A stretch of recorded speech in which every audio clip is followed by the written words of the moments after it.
As you can probably guess, one of the themes of today is this idea of fear and the power it has over our lives.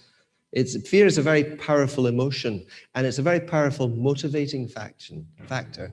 I mean, if you don't believe me, ask a politician. You know, any politician, they want people to vote for them. All they have to do is find something that people are scared of and say they'll sort it, and they'll get the votes. It really works. It's as simple as that. So it's a powerful emotion. It's also a very draining emotion. If you live your life in fear, it just wears you out. It stops you thinking straight. It stops you just, being yourself. And one of our greatest fears, I already mentioned it when the young folks were with us, is this fear of insignificance, fear of being forgotten, fear of being abandoned, fear of not mattering. Today's reading, I hope, will help us focus on the difference hope can make if we find ourselves living in fear. Last week, we were reminded of the Jews living in the darkness of exile, and we saw that through the prophets of old, God had left them words of hope, words of promise, that when they read and they heard the books of the prophets being read out to them, it was like voices from the past reminding them that God had not abandoned them and they still had a future. Today's reading is another really well-known passage from the book of the prophet Isaiah. And it's from Isaiah chapter 40, beginning verse 18, and it's going to be read for us by Graham Stewart once he's unmuted himself. So over to you, Graham. Thank you, John. With whom then will you compare God? To what image will you liken him? As for an idol, a metal worker casts it, and a goldsmith overlays it with gold and fashions silver chains for it. A person too poor to present such an offering selects wood that will not rot. They look for a skilled worker to set up an idol that will not topple. Do you not know? Have you not heard? Has it not been told you from the beginning? Have you not understood since the earth was founded? He sits enthroned above the circle of the earth, and its people are like grasshoppers. He stretches out the heavens like a canopy and spreads them out like a tent to live in. He brings princes to naught and reduces the rulers of this world to nothing. No sooner are they planted, no sooner are they sown, no sooner do they take root in the ground than he blows on them and they wither, and a whirlwind sweeps them away like chaff. To whom will you compare me? Or who is my equal, says the Holy One. Lift up your eyes and look to the heavens. Who created all these? He who brings out the starry host one by one and calls forth each of them by name. Because of his great power and mighty strength, not one of them is missing. Why do you complain, Jacob? Why do you say, Israel, my way is hidden from the Lord, my cause is disregarded by my God? Do you not know? Have you not heard? The Lord is the everlasting God, the creator of the ends of the earth. He will not grow tired and weary, and his understanding no one can fathom. He gives strength to the weary and increases the power of the weak. Even youths grow tired and weary, and young men stumble and fall. But those who hope in the Lord will renew their strength. They will soar on wings like eagles. They will run and not grow weary. They will walk and not be faint. Amen.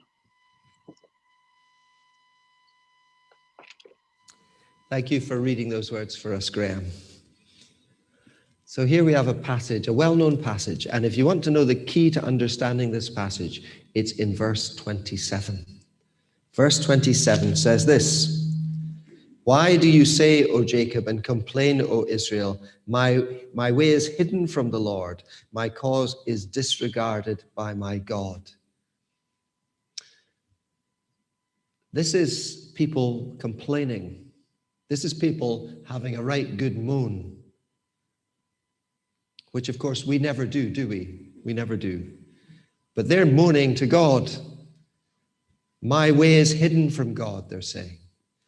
My cause is disregarded by God. And behind these words of complaint is this fear of not mattering, this fear of insignificance. Either God is not big enough and he can't see what's going on, or God doesn't care what's going on. In my eyes, he doesn't. In his eyes, we don't matter. Whatever's happening to us, these poor folks in slavery in a foreign land, suffering daily, but God doesn't seem to care. They don't seem to matter to him. And I wonder, just as we read these words, how often do we catch ourselves thinking that way about God too, or feeling that way about God? We're struggling with something. It may be a health issue. It may be someone we love is in trouble. It may be we've got financial worries. It may be, I don't know, we've got to make a big decision and we just can't get our heads around what's the right thing to do. And we're wanting God to help us, and he doesn't seem to be helping us. And so we have a bit of a moan. Where are you, God type moan. Like, I need you. Don't you know how much I need you? Or maybe you just don't care. Maybe I don't matter that much to you. Today's reading is actually divided into two sections. The first half of each section is marked with the question, "To whom will you compare me?" says God. And the second half of each section is marked with a response. "Do you not know? Have you not heard?" You see that pattern throughout today's passage. The purpose of the first half of each section, "To whom will you compare me?" is to remind people who God is. The purpose of the second half of each section, "Do you not know?" is to remind people of what God does. But the overall thrust of the passage is to turn the conventional understanding of God on its head.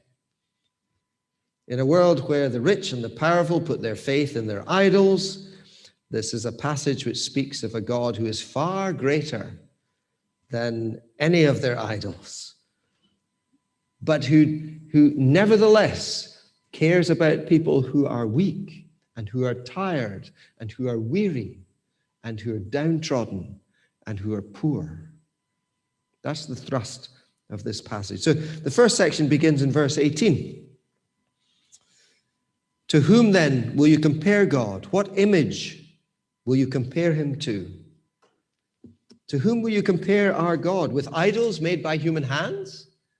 The Babylonian captors surrounded themselves with magnificent idols, gold idols, silver idols, huge statues.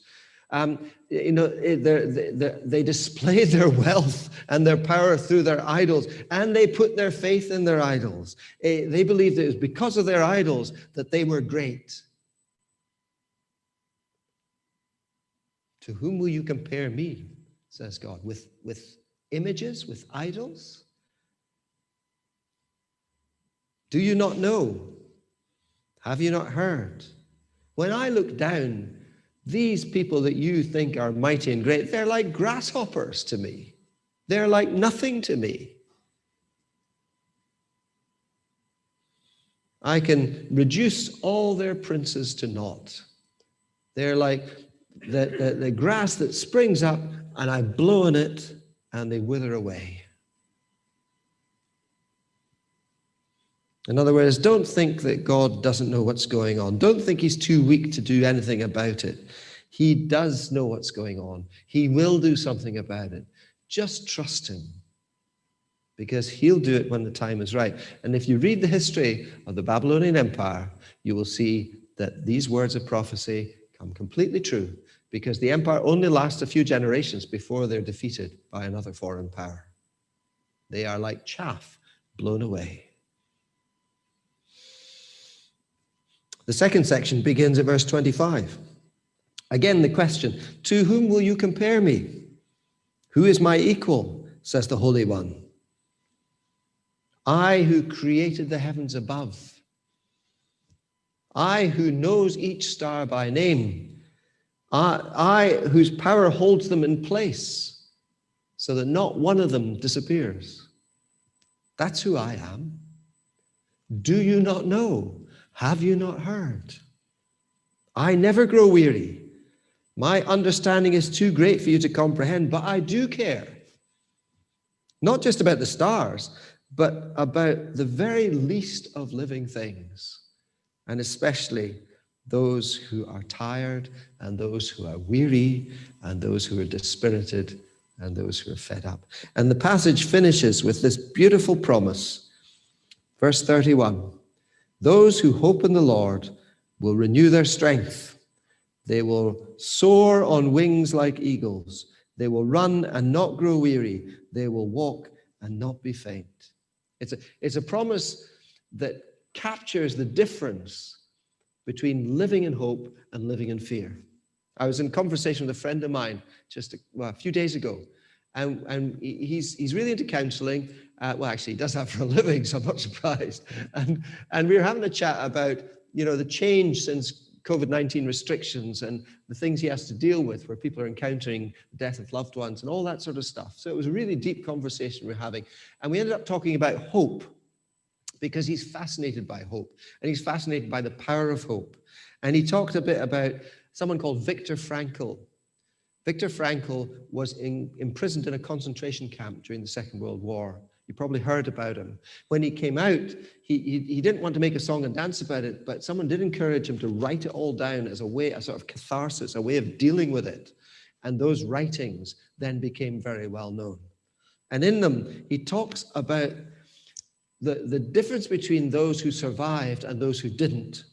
Those who survived the concentration camps, he said, were not distinguished because they're really healthy or really strong or really powerful or had great connections. No, he says, the people who survived, the difference between the people who survived and the people who didn't survive was the people who survived had chosen to hope that they had a future. They had chosen to hope. It was as simple as that. Hope is a very powerful thing. Those who hope in the Lord shall renew their strength.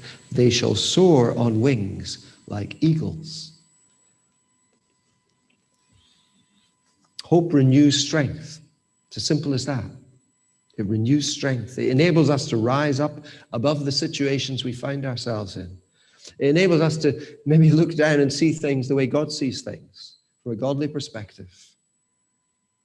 And remember, this is the God who knows and the God who cares. And when we do that, you know that old saying that the mountains become molehills. When we do that, the confusion and the tiredness and the weakness we feel is replaced by trust. And we can live off that. As followers of Jesus, we know that these words of promise are made real by his coming. We know that. Jesus had a lot to say about worry, particularly in the Sermon on the Mount. Isaiah, the prophet, talks about the fact that God knows each star by name. Jesus talks about the fact that God knows each sparrow by name.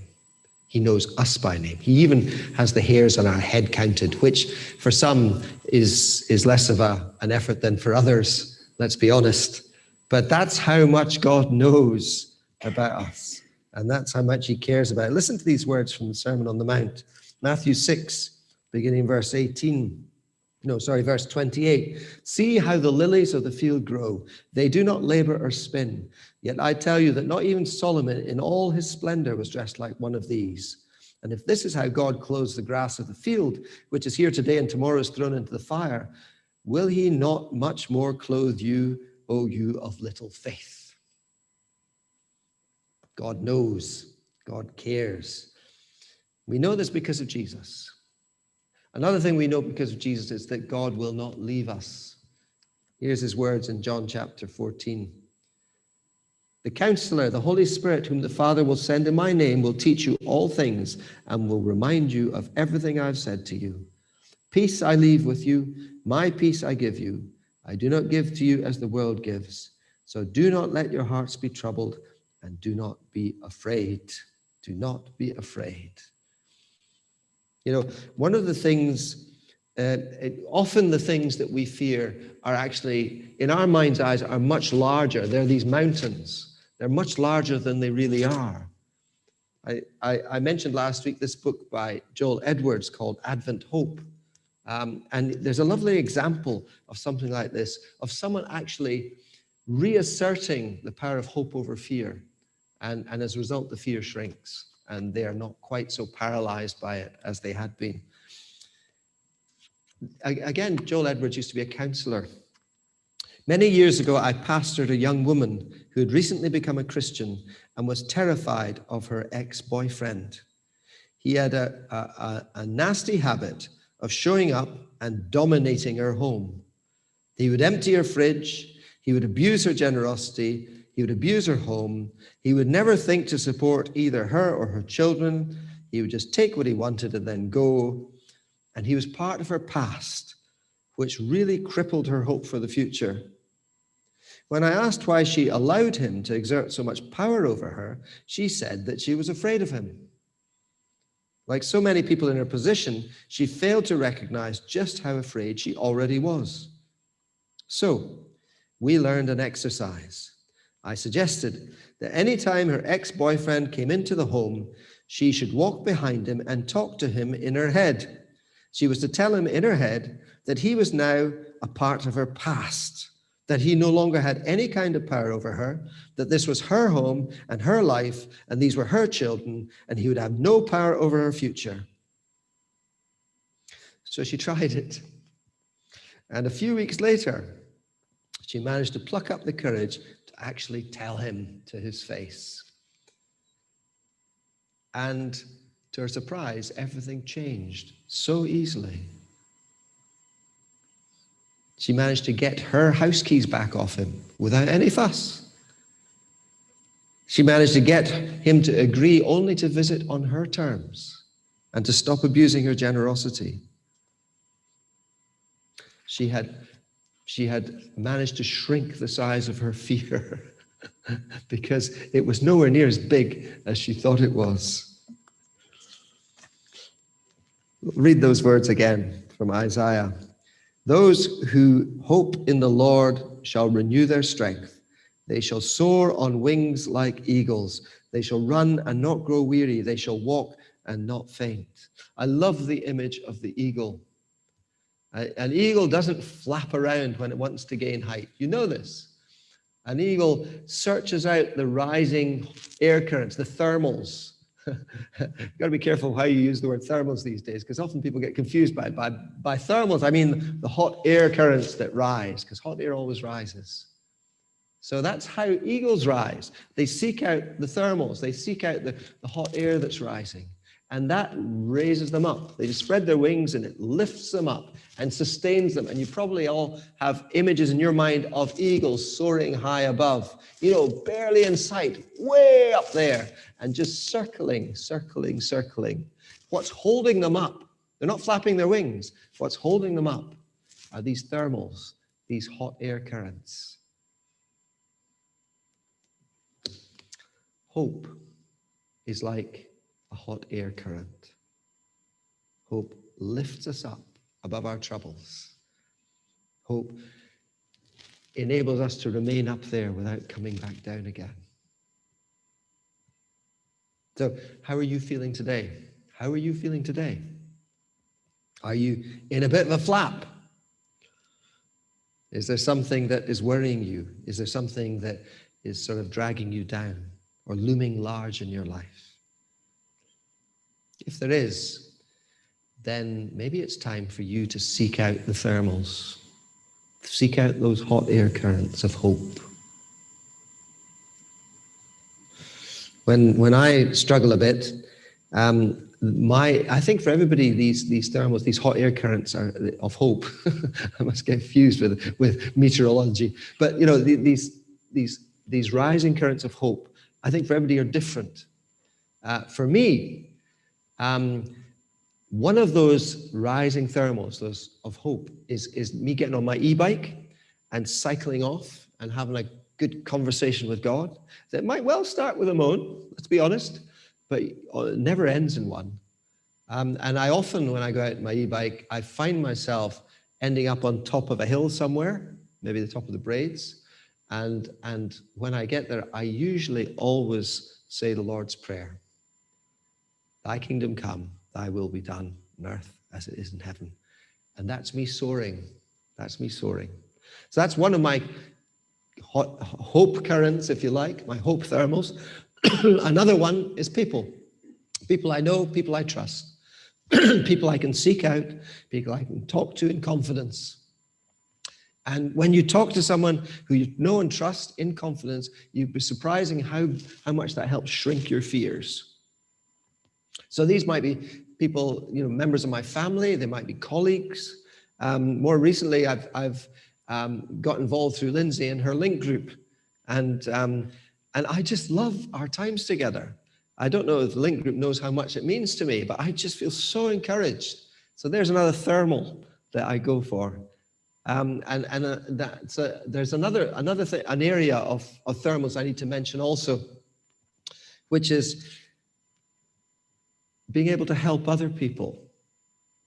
You know, there's always people needing help. And if you're feeling down, helping other people also helps you. Well, for a start, it puts all your troubles into perspective.